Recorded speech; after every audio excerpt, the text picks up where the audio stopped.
Agency for Healthcare Research and Quality, or AHRQ for short.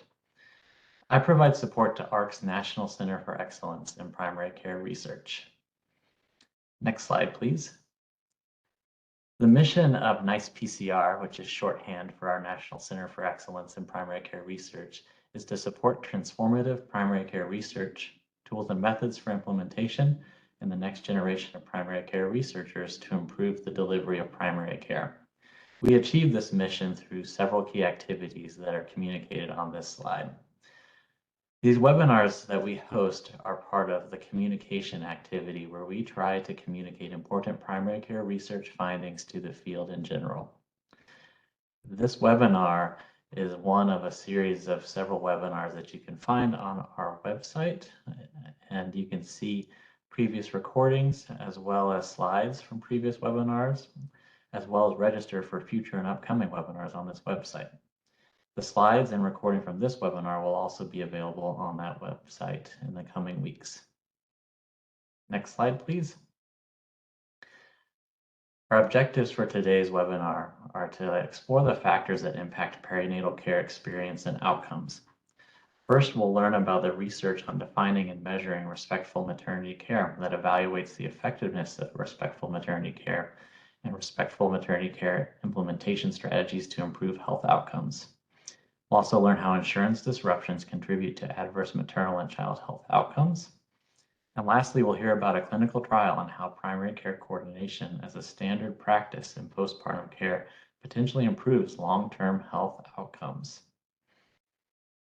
And with that, I'd like to introduce the moderator for today's webinar, Sarah Miner. Next slide, please. Dr. Sarah Miner is an associate nurse researcher at Equitable.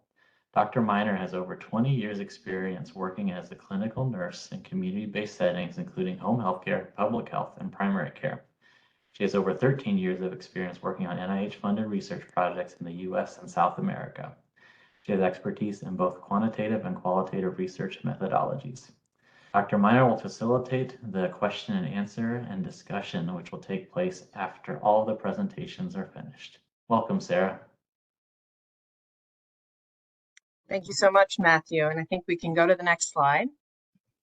So welcome again, everyone. I'm so excited to be moderating this panel with three excellent primary care researchers.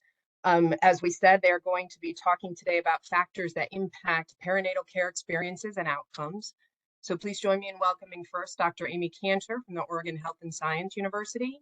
She will be presenting on respectful maternity care, dissemination and implementation of perinatal safety culture to improve equitable maternal health care delivery and outcomes. She'll be followed by Dr. Lindsay Admon from the University of Michigan, who will present on understanding the impact of perinatal insurance disruptions on maternal and child health outcomes. And finally, Dr. Mark Allen Clapp from Massachusetts General Hospital, who will be presenting on bridges to primary care, transforming postpartum primary care coordination for people with chronic conditions. Again, we will have a Q&A session once we have heard all three presenters, so please hold your questions or feel free to just drop them in the chat and we will keep track of them so that we can discuss them with the presenters when they finish. If we could go to the next slide. So it is my privilege to introduce you to Dr. Amy Cantor from the Oregon Health Science Center and University. Dr. Cantor is a professor in the departments of medical informatics and clinical epidemiology, family medicine, and obstetrics and gynecology. She's also a core investigator at Pacific Northwest Evidence-Based Practice Center at Oregon Health and Science University in Portland, Oregon, and she will be presenting on respectful maternity care. Welcome, Dr. Cantor. Thanks for having me. We can start with the first slide. Just before this, I'm going to review the methods and results of our AHRQ-funded systematic review that our team conducted to synthesize research for defining and measuring respectful maternity care, identifying the absence of respectful maternity care, which is also described as disrespect or abuse during childbirth, and examining the effectiveness of strategies for implementing respectful maternity care on health outcomes, particularly for populations at risk for experiencing health disparities. This effort was part of an initiative to improve person-centered and equitable care for birthing people and incorporate pregnant and postpartum individuals and their identified support networks as part of the multidisciplinary care team. This review and this session is intended to be useful to clinicians, patients, policymakers, and may help inform a clearer understanding of target metrics to evaluate respectful maternity care, including the impact on maternal health outcomes and patient experiences. Next slide. So the objectives briefly for this session are for you all to understand the history, context, and evolving attention towards respectful maternity care. We're going to compare and contrast two key primary respectful maternity care frameworks, evaluate the current evidence on validated tools to measure respectful maternity care, identify critical evidence gaps, and consider how our training and values may influence our interpretations of respectful maternity care and patient care. Next slide. So I'd like to start with this graph that compares international maternal mortality rates. This is 2024 data. I imagine many of you are familiar with various versions of these data. I want to highlight that our review focused on the US health system. And here you can see the most recent data demonstrating the ongoing disparities in maternal mortality rates within the US. Many health inequities are experienced beyond maternal mortality rates, but this really amplifies this issue. These statistics illustrate that it's safer to be pregnant and give birth in all comparably resourced countries than it is in the United States, with the greatest impact on Black women, who continue to die from pregnancy and childbirth complications and at unacceptably high rates. And US women overall are more likely to die from maternal complications than women in high income or resourced countries. The most recent CDC data indicates that these disparities between white and Black women are actually becoming worse. We recognize that there are disparities for Indigenous women who are not represented by this chart, and that the majority of maternal deaths in the US occur in the postpartum period, from one day after giving birth to a full year later. And we'll hear more about that later in our session. We can move on to the next slide, please. Here I want to hone in on the comparison of US versus UK maternal mortality rates between 2000 and 2020. The US maternal mortality rate has been on the rise since the year 2000 and has spiked in recent years. The COVID pandemic challenged health systems across the world and certainly may have played a role in limiting access to care. But for many years, poor US maternal health has been framed as a problem with individual health or individual choices. Frequent arguments have been made that perhaps US women who are pregnant may be more obese or smoke more or maybe older or any other cause that may be inside their body or relate to individual choices. But these statistics argue against that framework. And we don't necessarily believe that the childbearing population in the US has changed so radically from the childbearing population in the UK over the past 20 years, not enough to account for these differences. So these numbers point to systems level problems, not really individual health or behavior problems. And while there's general agreement that clinicians have moral and ethical obligations to treat birthing people with dignity and respect, emerging research suggests that mistreatment during childbirth plays a prominent role in maternal health disparities. Next slide, please. Considering maternal health from this perspective invites us to more carefully examine the macro level forces that contribute to maternal health outcomes, including mistreatment and dismissal. Borrowing from the prolific Taylor Swift, we think that the problem is indeed us and the healthcare cultures and structures that we have created and maintained, including how we have understood and also failed to understand respectful maternity care. Many studies on mistreatment have focused on lower and middle income countries, but recent survey data reveals similar experiences in US women. For example, a 2023 survey, CDC survey of 7,600 US women revealed that approximately 1 in 5 women surveyed reported mistreatment during maternity care. Failure to listen or respond to concerns or symptoms of pregnant or birthing people is a key factor associated with increased risk for severe maternal illness or death. Next slide, please. So now we're going to shift gears a little and focus on our systematic review, but I really thought setting the stage is important for this session. Our systematic review synthesizes research for defining and measuring respectful maternity care and identifying its absence, also described as disrespect or abuse during childbirth. We also examine the effectiveness of strategies for implementing respectful maternity care on health outcomes, particularly for populations at risk for experiencing health disparities. So we had a contextual question, which took a different research approach that was more descriptive rather than systematic review methodology. And that focused on defining respectful maternity care as it is defined in the literature, as well as how the essential and critical components are defined in that literature as well.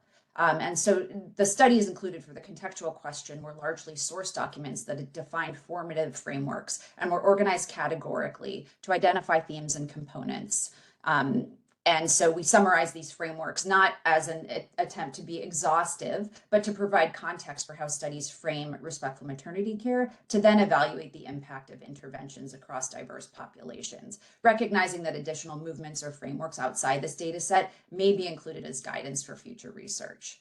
The key questions, which took a systematic review approach, and I'll briefly review those methods in a minute, started with a first question evaluating which components have been examined using validated measures and to identify whether there are validated tools to then measure respectful maternity care. The following questions evaluated the effectiveness of implementing respectful maternity care on maternal, infant, and infant health outcomes, and also the strategies to then implement respectful maternity care. Next slide, please.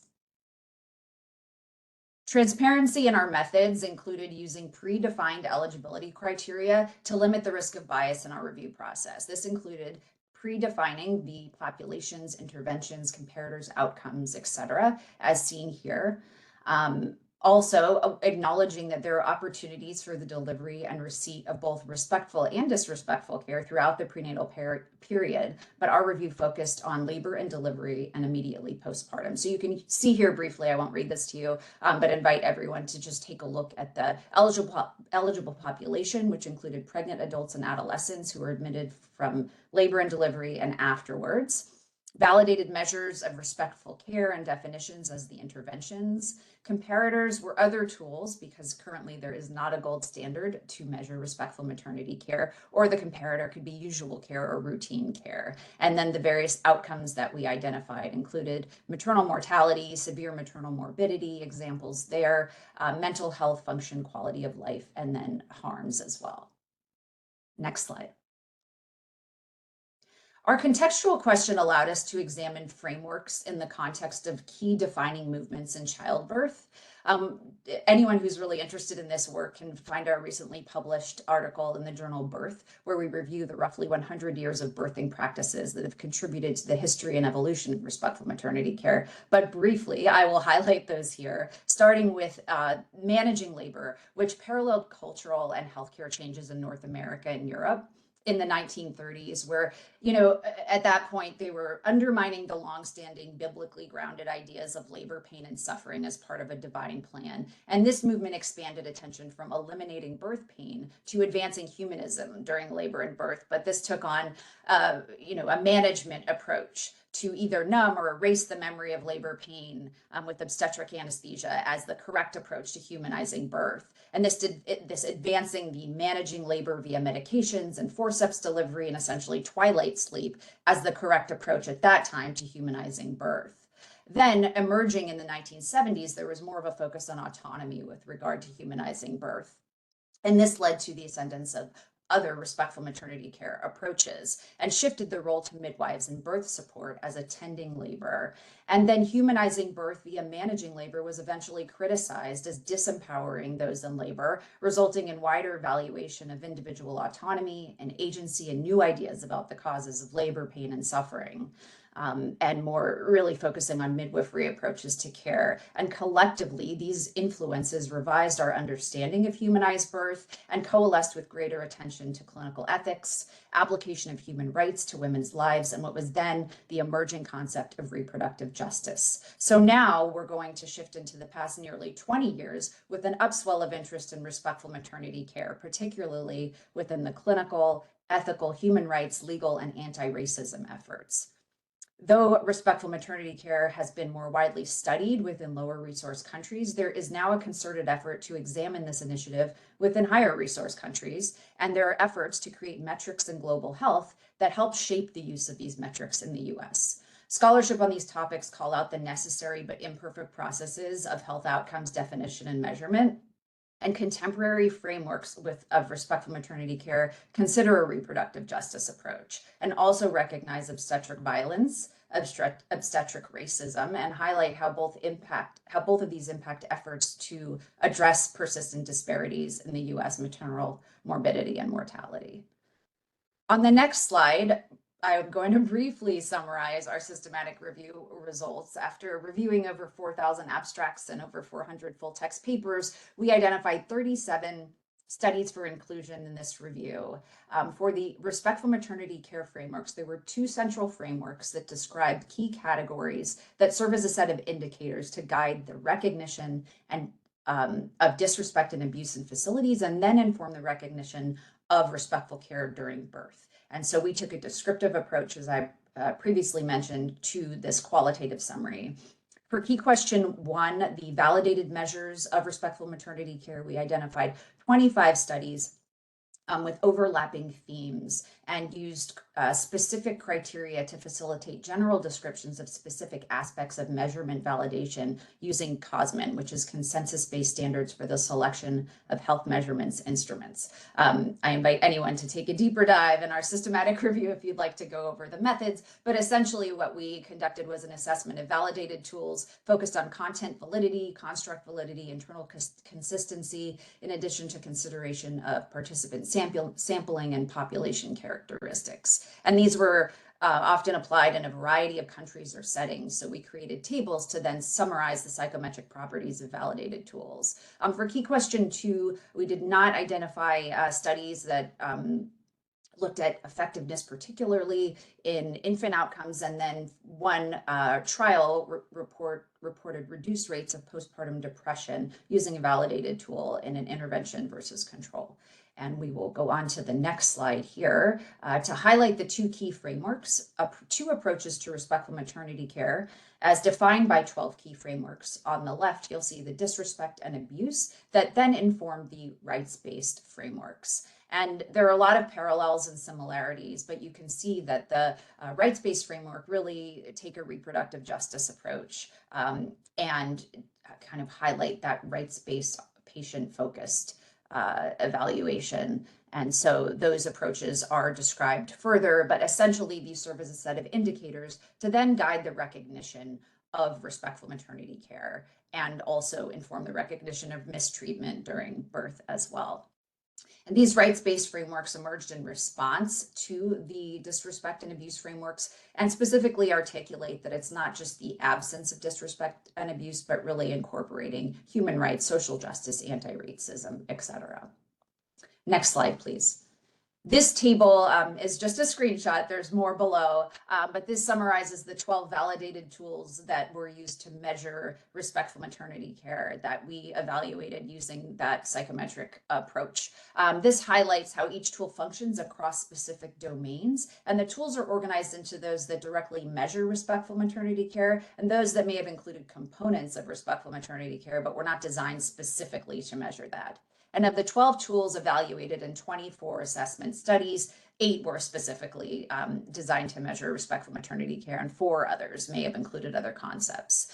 And among those validation studies, one study explicitly excluded women with high risk or complicated pregnancies, and one was conducted exclusively in Black women. But most importantly, no single validated tool stands out as the best measure of respectful maternity care in terms of validity, applicability to the US setting, or focus, but there are many that are applicable. So I just wanted to highlight that this did not necessarily result in a gold standard, but really demonstrated that there's a lot of overlap with these tools and they are methodologically sound.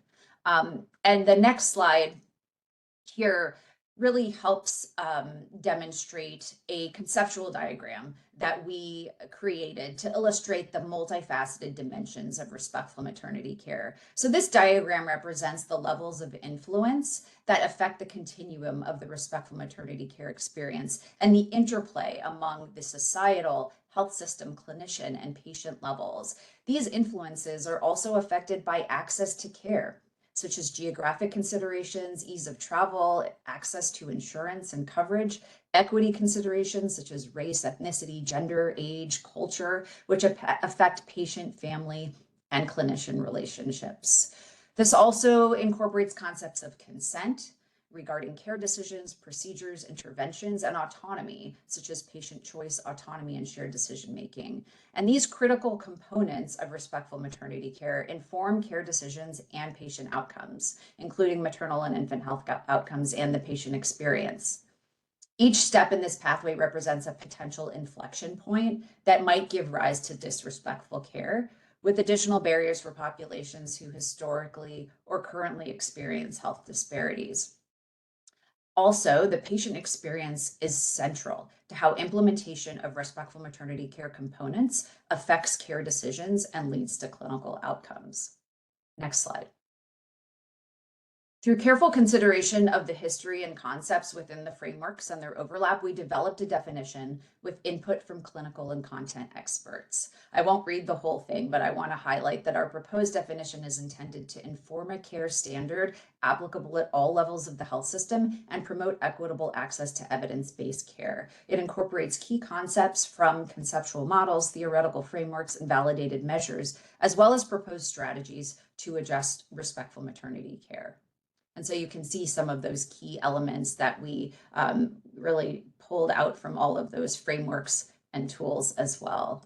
And on the next slide, I really want to shift into the value and impact of this whole synthesis, that it can really be preliminary. We have to consider how our training and values may influence our interpretations of respectful maternity care and patient-centered care. We want to bridge our differences to define and achieve safe, high-quality patient care in every aspect of care, including maternity care, and identify steps to implement respectful maternity care, and consider this as a key indicator of care quality in the perinatal space. And I highlight on the bottom some organizations who are doing this work, and I invite all of you to explore some of that on your own. And finally, the last piece I want to leave everyone with is a question: how do we center the patient with safety and respect? And here, really demonstrating a continuum both on the clinician level and the patient level, where there are different perspectives that we all bring to the table, and how do we incorporate this in our practice and bring that as part of the shared decision-making experience, where you may have clinicians that have certain views of what interventions mean in the context of this care. They can be good or bad. Is birth normal or is birth dangerous? Are care decisions something that should be made by the care provider or by the patient, or somewhere in between? And these are all influenced by a number of different factors. And from the patient perspective, there are lots of things that influence how they arrive at care, when they arrive at care, and how they want to make their decisions, or maybe they don't want to make their decisions at all. And so really thinking about, patients who come with a birth plan, patients who just want to kind of be a passenger on this journey, and how they value their own bodily autonomy. So finally, it's important that we think about all of this in the context of respectful maternity care and continue this conversation. So I appreciate your time today. That is the end of my talk, and we can move on to the next speaker. Thank you. Thank you so much, Dr. Cantor. And just as a reminder to everyone, if you have questions for Dr. Cantor, please go ahead and put those in the chat. We'll make sure to get to them when we end the session, when all of the speakers are finished. So if we could just go right ahead to that next slide. It is my pleasure to introduce you all to Dr. Lindsay Kennedy Admon. She is from the University of Michigan. Dr. Admon is an associate professor in the Department of Obstetrics and Gynecology, an associate director for Health Policy and Economics Path of Excellence at the University of Michigan Medical School. Dr. Admon will be presenting on understanding the impact of perinatal insurance disruptions on maternal and child health outcomes. Welcome, Dr. Admon. Thank you, Sarah, for that warm introduction. And I'm just so glad to be here today. And it's just awesome to see how many participants we have on this call. So a lot of people really interested in important topics in primary care and maternal health specifically. And that's just really exciting to see. Next slide, please. Awesome. So as Dr. Cantor described, I won't go over too much of what she had mentioned, but several studies do suggest that maternal mortality in the US is increasing and is quite high compared to other wealthy nations. I also want to point out that over the last few years, we've also learned that a large and increasing proportion of maternal deaths occur during the first year postpartum. And a lot of this data has been coming to us from maternal mortality review committees, and that we've seen a large growth in maternal mortality review committees supported by the CDC, CDC programs, and some of the data that are coming out of those reviews has been so valuable in trying to understand how to address this crisis. And on this slide, I have a figure that shows that more than half of maternal deaths occur during the postpartum year. On my next slide, I want to highlight that in addition to the changing timing of maternal deaths, there's also been a recent shift in causes of maternal death, which Dr. Cantor also alluded to. Fewer maternal deaths are being attributed to what was historically called a direct or obstetric cause, things like hemorrhage and infection around the time of birth. And greater numbers are being attributed to complications associated with pre-existing chronic conditions, things like hypertension, diabetes, maternal mental health conditions. And these are a set of complications that are largely addressable with timely medical care. Maternal mortality review committees often quote that deaths associated with chronic conditions are, highly preventable up to 80% of the time. In the case of maternal mental health conditions, nearly 100% of the time, through improving timely access to medical care, which has been something that's really interested me in thinking about how to address preventable maternal morbidity and mortality. So this slide includes a figure that shows the leading causes of maternal death during pregnancy within the first 42 days postpartum and between 43 days and 1 year postpartum, which is referred to as the late postpartum period. This slide includes a figure that shows the leading causes of maternal death between 43 days and 1 year postpartum specifically, and basically highlights that cardiovascular conditions and mental health conditions are the leading causes during that time frame, both being highly preventable with improved access to care. And even more recent data than is shown on this slide shows that maternal mental health conditions have really overtaken actually cardiovascular conditions as the leading cause of morbidity and mortality during this time frame. Next slide, please. So lawmakers have been astute to realize that Medicaid is an important policy lever for addressing high rates of adverse outcomes and associated inequities among U.S. mothers. Historically, federal law has mandated that state Medicaid programs provide low-income individuals with incomes up to 133% of the federal poverty level to be covered by Medicaid from the start of a pregnancy through 60 days postpartum. What I'll highlight here is that 60 days postpartum kind of cuts off most of that late postpartum period where we know morbidity and mortality has really been rising. Medicaid pays for nearly half of all births in the U.S., and this includes a larger share of births among the populations that have been most affected by inequities in maternal morbidity and mortality. That includes Black, Indigenous individuals, and individuals from rural communities.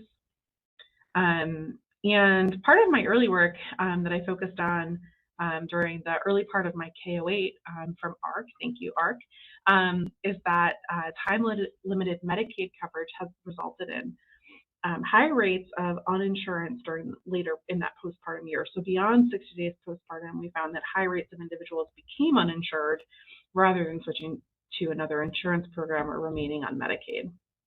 And kind of our theory is that this could compromise access to care and contribute to preventable maternal morbidity and mortality.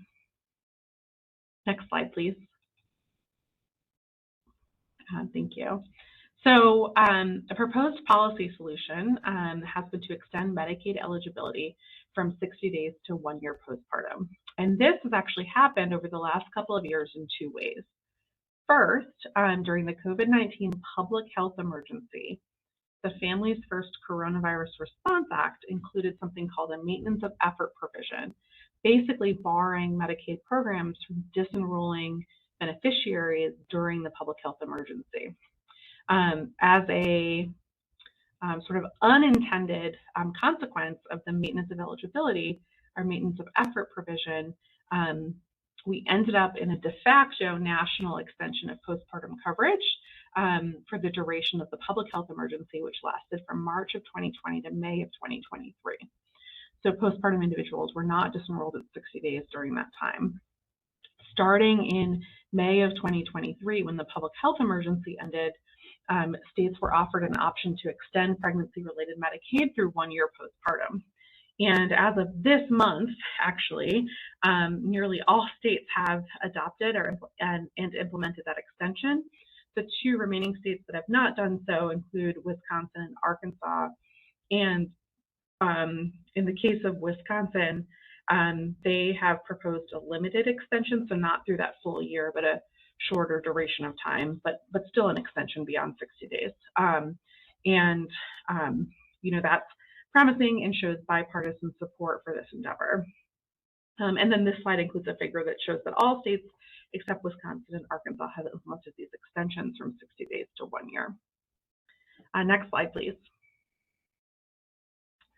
So through my KO8 and my R01 work, thank you, AHRQ, which has funded both of those awards, we really wanted to use quasi-experimental methods to take advantage of these natural experiments and exploit state variation in how these policies were adopted and measure the association between these postpartum Medicaid extensions that happened de facto during the public health emergency, and then on a state-by-state basis, again, with most states adopting after the public health emergency. And we wanted to understand the impact of these extensions on maternal and child health insurance, healthcare use, and health in the year after birth. And today I'm just going to highlight 2 studies looking at the impact on maternal and child health insurance, and then talk to you a little bit about some of our early work on healthcare use and health and future directions for work in that area. Next slide, please. So as we've discussed, continuous Medicaid eligibility during the COVID-19 public health emergency created this de facto extension beyond 60 days. In this study, we sought to evaluate the association between this continuous Medicaid eligibility with maternal insurance in the postpartum year. We included data from respondents in 21 states that had continuous pre-policy and post-policy data, and we used data from the Pregnancy Risk Assessment Monitoring System, which has been an extremely valuable data source for our work. And we utilized something called the difference in difference design to understand the association between the change in Medicaid eligibility thresholds at the state level and postpartum insurance enrollment in states. Next slide, please. Thank you. So ultimately, we identified a 5 percentage point increase in postpartum Medicaid enrollment associated with the extensions that occurred during the public health emergency, and a 6.5 percentage point decline in uninsurance, which represented a 40% decline in postpartum uninsurance beyond 60 days postpartum. There were no changes noted in commercial insurance coverage. So higher rates of Medicaid enrollment and lower rates of uninsurance were the key findings. One thing I want to point out, we did do some stratified analyses by race and ethnicity, and we detected no change whatsoever in uninsurance among Hispanic birthing people, with nearly a third of Hispanic people with Medicaid at birth uninsured beyond 60 days postpartum. So that just suggests to us, and I'll get to this later, but the inclusion of non-qualified immigrants will be critical for extensions in many states to really make a dent in their postpartum uninsurance rates. And that's because in many states, individuals have to have lived in the United States for 5 years before qualifying for pregnancy-related Medicaid coverage. Next slide, please. Our kind of second study in this area was to try to understand whether extensions of Medicaid coverage to moms during the postpartum year had any spillover effects on their children. So did it impact rates of children's enrollment in Medicaid during the first year of life.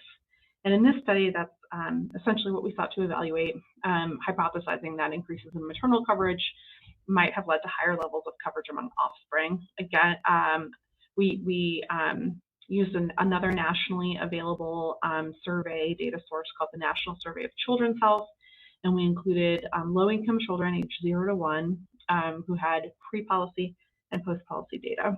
We again utilized a difference in difference design, basically to understand the policy impact and the association between the change in Medicaid eligibility thresholds for maternal coverage that occurred during the PHE, and then what insurance enrollment for children looks like in the first year of life. Next slide, please. This was not published yet, but we identified a 4.5 percentage point increase in Medicaid coverage among children aged 0 to 1. No changes, no statistically significant changes in uninsurance or commercial insurance coverage, suggesting that increases in Medicaid may have drawn from both of those groups. Next slide, please. And then I just want to highlight health insurance is a necessary prerequisite for accessing high quality healthcare in most cases in the United States, but it's not sufficient. It's not the only thing you need to access high quality healthcare, particularly in the year after birth.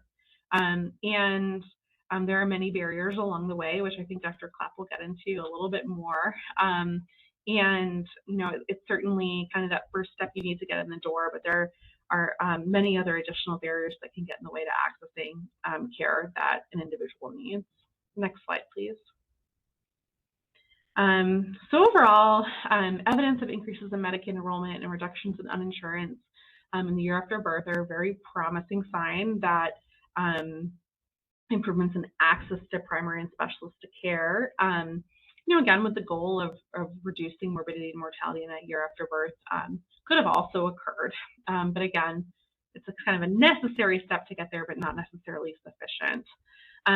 We are now using the CMS's Medicaid TMSIS data, which is claims data, to investigate patterns of postpartum healthcare use and health outcomes, also in association with these extensions. And then we're starting to conduct analyses using, as additional years of data become available, to understand the impact of not only what happened during the public health emergency, where findings may have been in patterns of healthcare use, may have been confounded by the COVID-19 pandemic, but to also look at what happened under the American Rescue Plan Act extensions, which went into place after the COVID pandemic ended.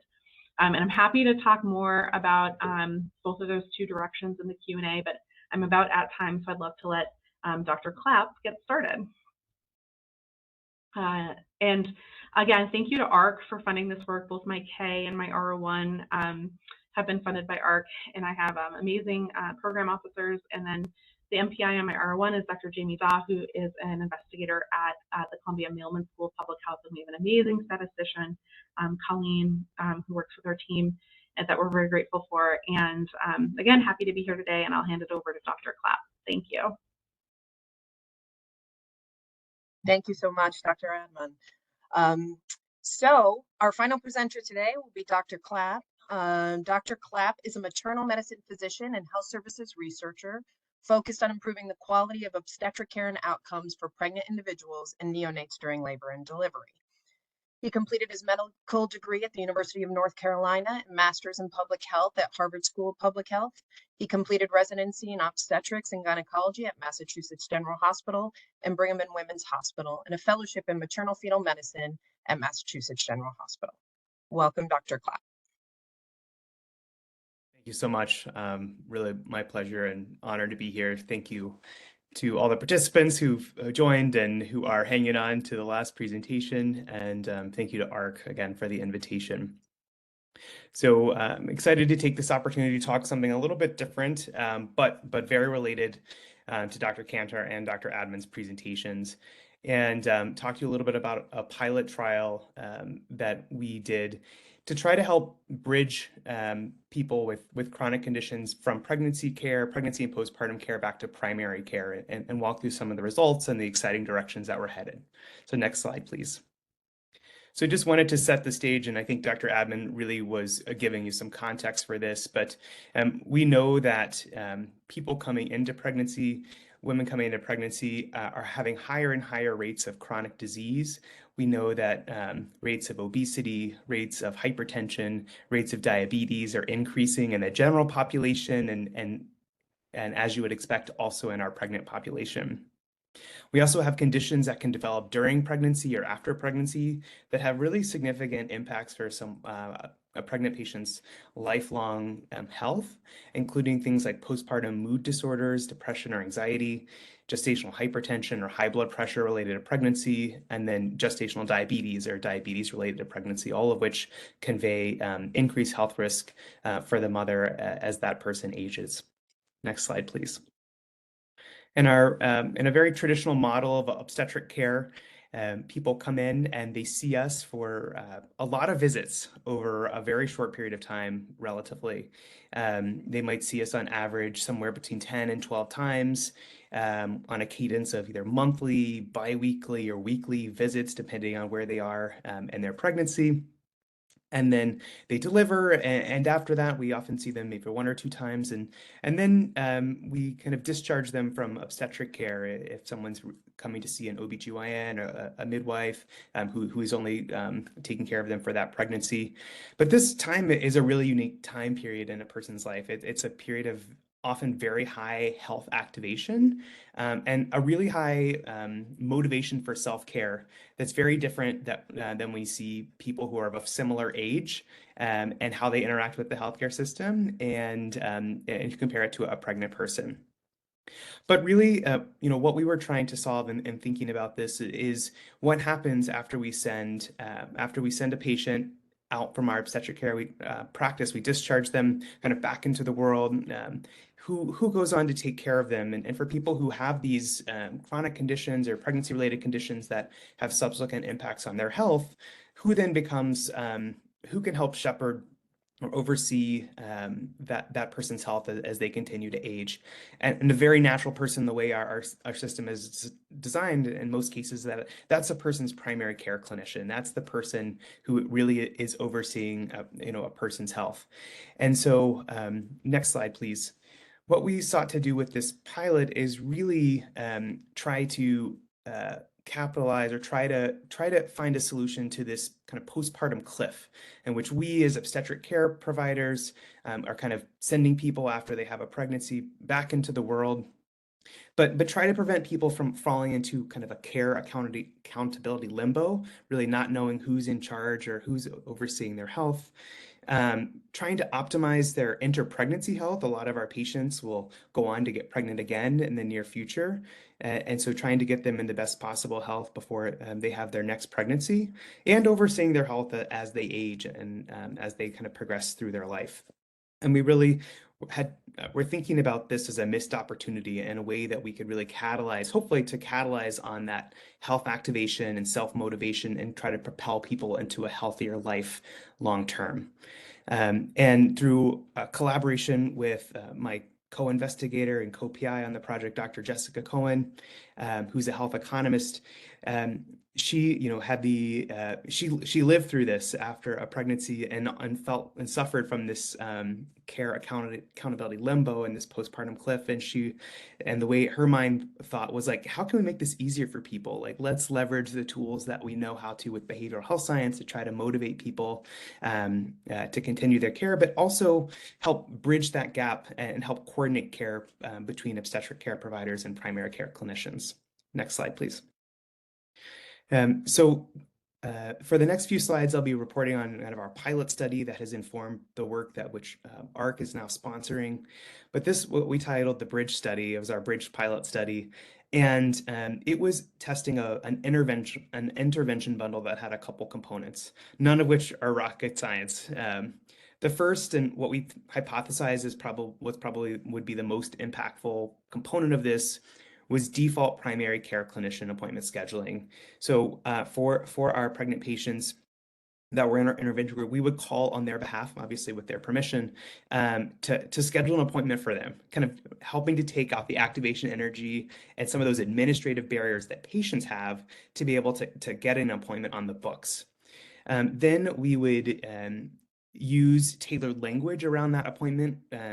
We would say, this appointment has been reserved for you, and our messaging to try to help people understand the importance and feel like it was something that was of high value.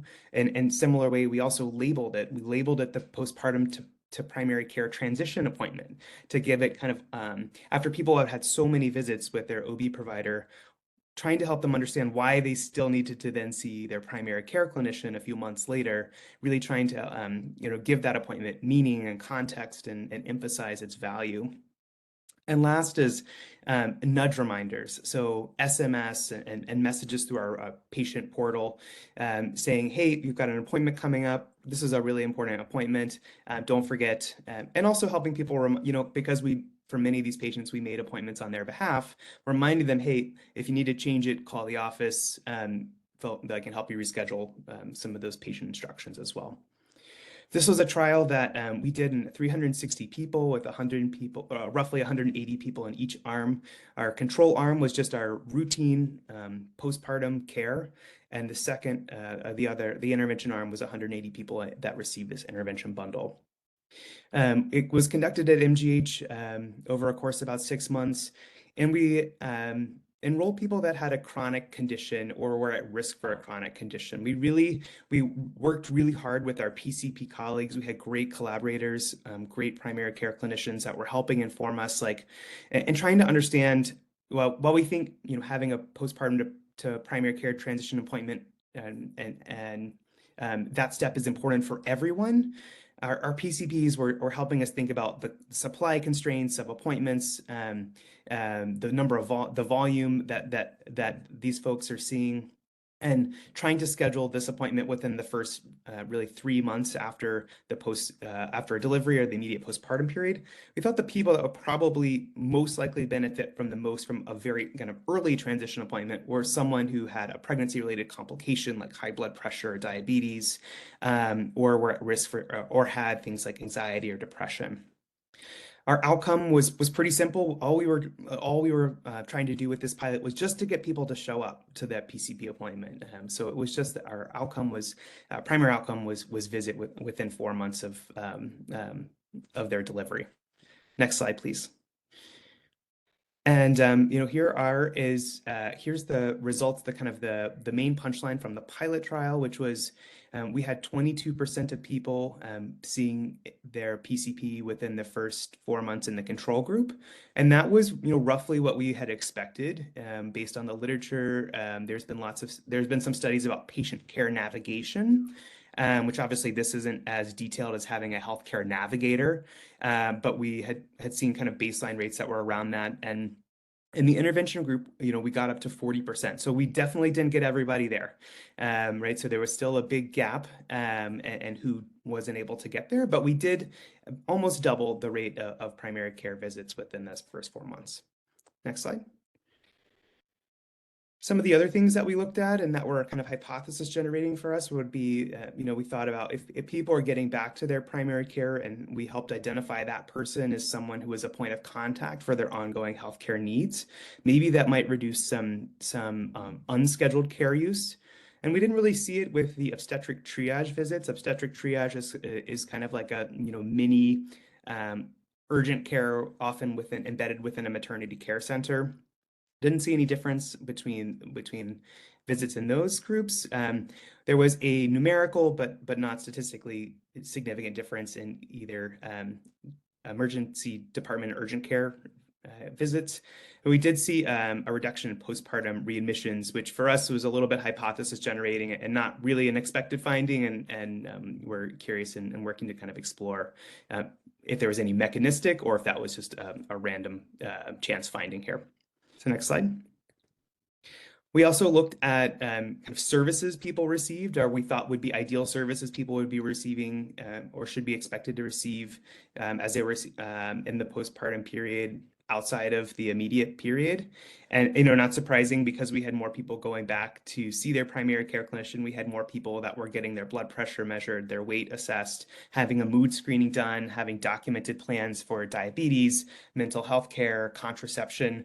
So, basically primary care doing their, bread and butter work, like the things that they're trained to do and the excellent care they provide. Basically, if we got them to see the PCPs were like doing what they knew how to do and what they do best.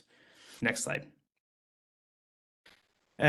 We just finished our kind of 1-year follow-up of the patients that were in this trial. So the first paper, I'm happy to share the citation for the first paper, which was the main results from this. It was published in JAMA Network Open a few months ago. This is our planned secondary analysis looking at the impacts at 1 year. So also just published last month in the Journal of Obstetrics and Gynecology. Again, happy to share the link for anyone who's interested in reading the full study.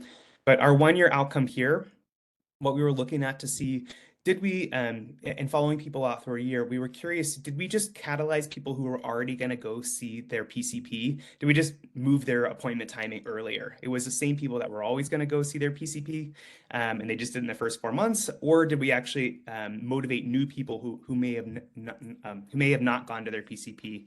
And what we show here is we think it's actually really the latter. You can see in that first 4 months really how the intervention group and the control group's rates of PCP use really diverge, and that's we expect and attribute that to the impact of our intervention.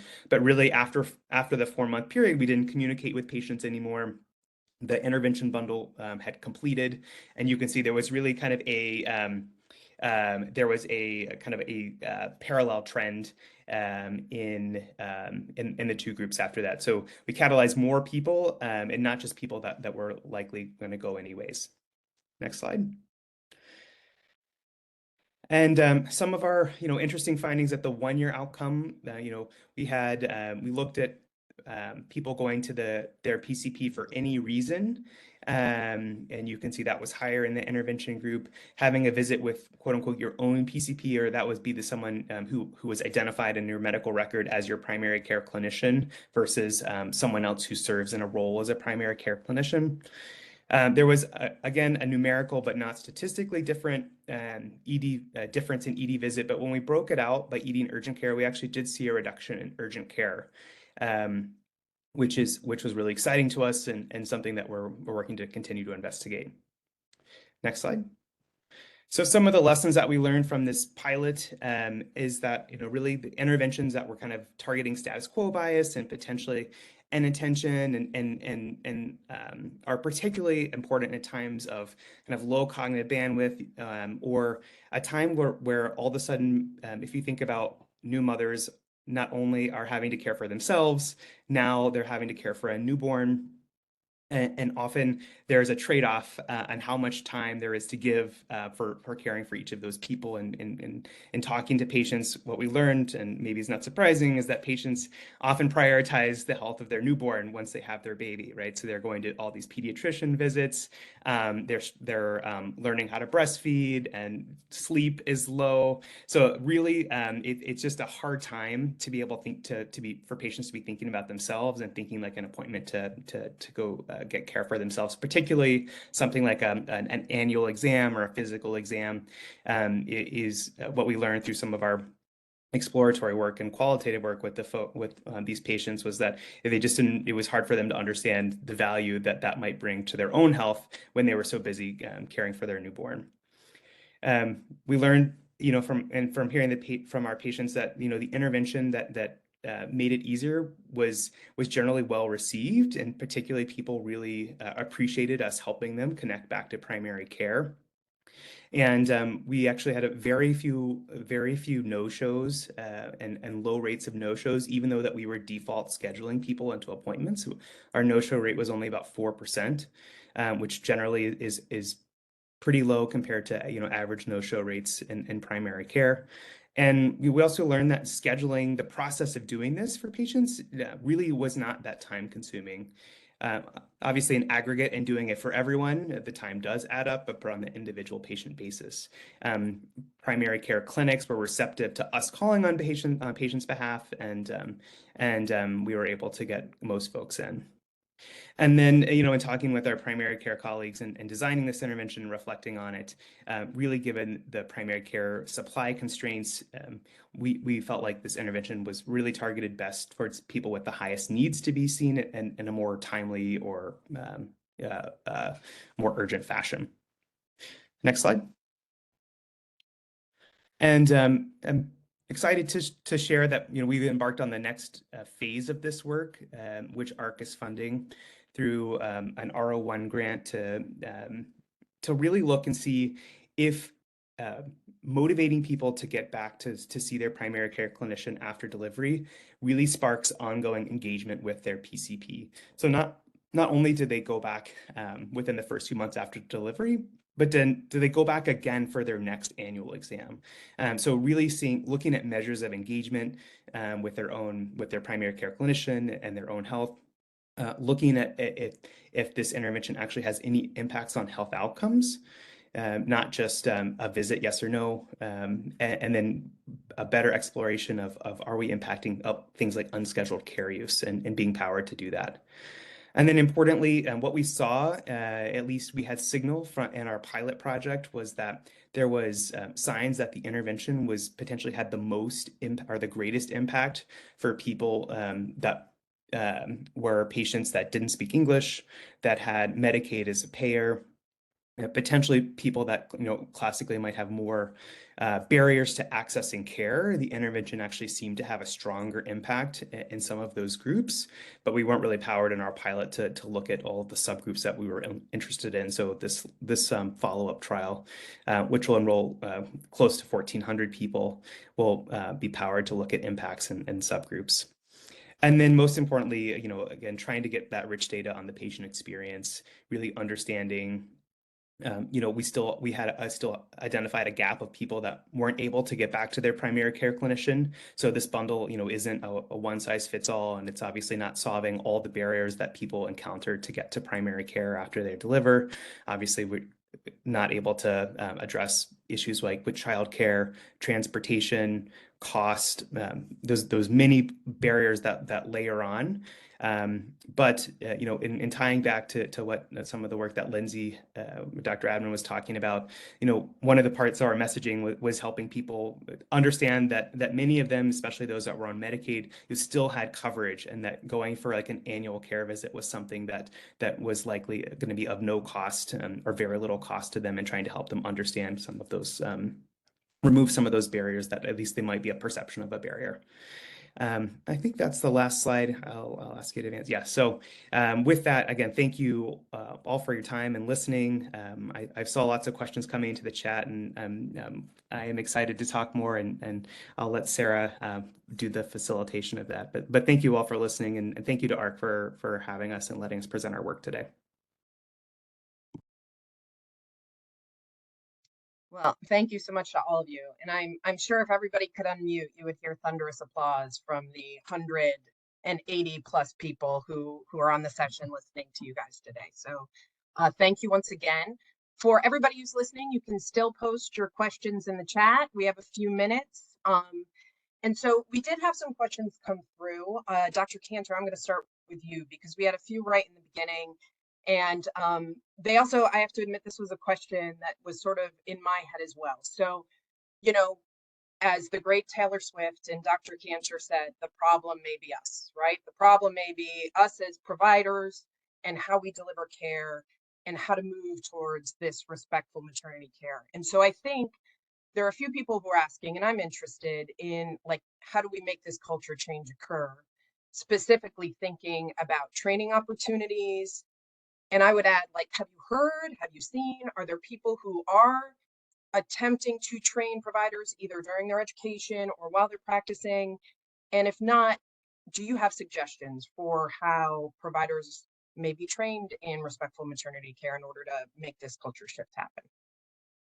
Yes, to all of that. So I think that's a huge question, but I think everyone here is very attuned to opportunities to make those changes. So all of those layers, whether it's the hospital system, the healthcare system, the access, the patient, but centering around the patient, engaging with shared decision making as kind of the core. I think we're shifting towards that in terms of those health equity perspectives, that we really are saying to the patient, we're going to talk about this procedure. How do you feel about this? And, I think the trouble with the labor and delivery moment, if it is a moment, is that there are sometimes situations that feel urgent and quick decisions have to be made. And so thinking about, well, how do we handle that? We saw that with you know, a pandemic. All of these decisions had to be made somewhat acutely, and sometimes you need to sort of pivot from what feels like, oh, if I had more space to talk about this, I might do this differently. But I think if you go into that that relationship with that, from training medical trainees, nurses, everyone that is in that healthcare system as a team, to work together to say we all need to engage in a respectful way. And if we look historically at circumstances where there wasn't respect, you can learn from that to center around the patient and find ways to approach patient care in a way that engages communication from the entire care team, and that team-based approach to the patient and the family. And so there are organizations that are doing that. AIM, it has actually a module on respectful maternity care. So anyone that, and that's, I think, free. AIM is a HRSA, ACOG partnership, cooperative agreement. So there's many resources there. I did work with USAID in the recent past, and they had a whole department really dedicated to looking and engaging with that on a global level. This can happen at the individual sort of practice level. So if you're involved in a small practice, or you're involved in a hospital, or you're involved in a system, it's really on us to engage with opportunities to promote this as something that needs to be part of the system. Now, I think in order for something to be effective in a system, there has to be some outcomes measured, and perhaps some HEDIS measures or incentives, right? So you have to think about, how do we operationalize this to implement something that's effective and get people to want to buy into this type of practice? So, you know, if there's no accountability, then people are less likely to make change. But if there's accountability and metrics and everything kind of along that entire spectrum, then perhaps there were fewer opportunities to misstep or mistreat. Thank you, Dr. Cantor. The next question, this came up from a few people too, and this is for you, Dr. Clapp. And I think it has to do, you know, a lot of this, you know, either as people maybe who have had children, or working with pregnant people who have children, you know, there's sort of this de facto, you have your child and then you go back to your OBGYN, right? And yet you have this model sort of talking about, but let's get them into a PCP. So I think there are a few people who wanted to hear from you, like, were these people who already had PCPs? Did you have to set them up with new PCPs? I would add, was this in addition to following up with their OBGYN? If you can sort of talk to the structural part of that. And I think people are interested in the insurance piece too. Did you have to account for different types of insurance and what they would cover and not cover in terms of that? Yeah, great questions. And I'll try to cover a couple that are in the chat too as I talk through all of this. So important, I guess one important thing that we learned through designing this project and working with our primary care clinicians is that the challenges, our patients who don't have a PCP have different challenges to access than those who have a PCP and getting back to see them. And so we intentionally designed this project to enroll individuals who had a PCP. They didn't have to have ever seen them. They just had to have someone assigned. And like there's some comments in the chat, it could have been assigned by a health plan. It could have been assigned by the hospital, but they had to have someone that was identified in their medical record as someone who was responsible for their healthcare or their primary care clinician. It didn't have, we allowed, you know, many types of providers. You know, we didn't put any restraints, but in general, and it could have been their gynecologist, you know, OBGYN, but it was, you know, some OBGYNs provide care as primary care clinicians. So we didn't really restrict the type of provider that it was, but we did, for this trial, we did enroll individuals who had a name of someone who was caring for them. But again, we didn't require them to have ever seen them. And so I don't want to minimize the challenges about primary care access and what we learned through designing this is that when we have a patient that comes into our obstetric care practice and they don't have any name listed there, we don't know who their primary care clinician is, or if they don't identify one, we have to start working on that right now. We have right when at the start of pregnancy in the first trimester, as soon as we see them, trying to find someone who can be their primary care clinician, because if anyone has ever tried to call to see their own PCP, the book out times for a new patient appointment or trying to get a new PCP appointment can be a year, right? And so, actually for a person who's coming into the first trimester, scheduling it a year out actually isn't the craziest thing in the world, right? Because we're going to be caring for them for the next 9 to 10 months plus. And then so by the time the year comes around, maybe that actually is a good time for them. So for this study, it was just folks that had a PCP. To your second point, there was some questions about how and when we engaged with people. We enrolled most people in this trial in the third trimester, towards the end of the third trimester, and that's when they started getting the messaging about, hey, seeing your PCP after pregnancy, after the postpartum period is really important, because part of our hypothesis was that people probably were in a better place to receive information before they have a brand new newborn than they are right at the end of pregnancy, and not that everyone's pregnancy is smooth sailing at the end, but after you've seen your OBGYN for maybe 8-9 visits at the end, things are generally, people we found were at a better place to listen, or be able to not listen, but to retain information, versus giving them that same information 1 week postpartum. And all the stuff that has been thrown at them, plus they're sleep deprived, plus they're trying to figure out breastfeeding, just so the cognitive bandwidth we felt was going to be probably higher towards the end of pregnancy, but before the newborn and the postpartum period. Everyone in our intervention group got the standard postpartum care. They saw their OBGYN provider for their postpartum visits, like they typically do. We often see people depending on, and many of these are high-risk patients, we were seeing them, within the first few weeks after delivery, if not sooner. And we see everyone routinely, as recommended by ACOG, kind of in that 6 to 8 to 10 week period for their postpartum visit. And then it was after that is when we were trying to motivate them to get to their PCP. Often about the timing worked out, it was generally about 2 months after they would have had their postpartum visit, their kind of last postpartum visit, if things were relatively routine with their delivery. Awesome. Thank you, Dr. Clapp, for answering all of that. There were a lot of questions that came through. So, and Dr. Admon, I have a question for you too. So, your last slide was on values and impact, right? And you obviously did this amazing study on the extension of Medicaid and how that facilitates access, and that value, I think, is clear to a lot of us. I guess, as you move forward, if you could talk a little more about some of those health outcomes that you also want to link in your study. And then my additional question is, are you going to include any sort of economic outcomes or return on investment, since we know that sometimes that's a really important way that we can justify some of these models for our patients? Certainly, Sarah, those are great questions. I think the first one with respect to, okay, basically what you're asking is, we've shown impact related to health insurance, but has that translated actually into improved patterns of healthcare use and improved health outcomes, which is the goal of these extensions.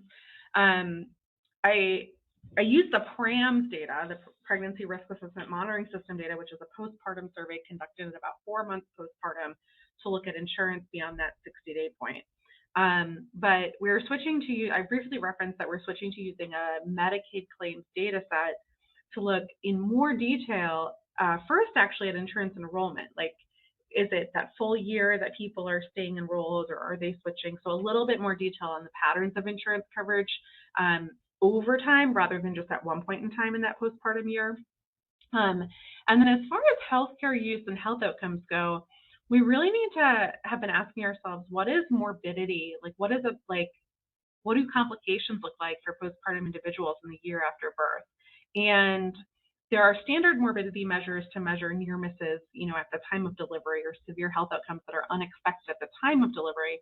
But what do things look like later in that first year postpartum? And knowing that for instance, cardiovascular disease and mental health conditions are leading causes, we want to look at things like among people with mental health conditions, who saw a primary care doctor or a specialist, who got medication for their condition, did ER visits for mental health conditions decline, did inpatient hospitalizations for suicidality decline, things like that. And the same is true for cardiovascular conditions. But so those are the kinds of things that we're really interested in looking at, other than just mortality itself. And then the second part of your question was about cost. And certainly, if we can show cost savings, like beyond just the morbidity and mortality benefit, like improvement health outcomes, if we can show that these have been cost effective and reducing, for instance, hospitalizations among individuals who would have otherwise been uninsured, which often goes to the hospital or to the county to cover, or just that, or have these been, cost saving in terms of women's financial health and like medical debt and things like that. I think that that'll be extremely beneficial. Cost benefit analyses aren't my particular expertise, but they're certainly needed, and I'd be excited to partner with other individuals who have those skills to look at some of that, which we would be able to do in the Medicaid data that we're going to be using. Thank you so much. And that takes us right up to the end. So once again, I want to thank all of you for being here and presenting on some really meaningful and impactful research that you are all doing. So thank you for the care that you are taking for the populations in this country. It's really meaningful.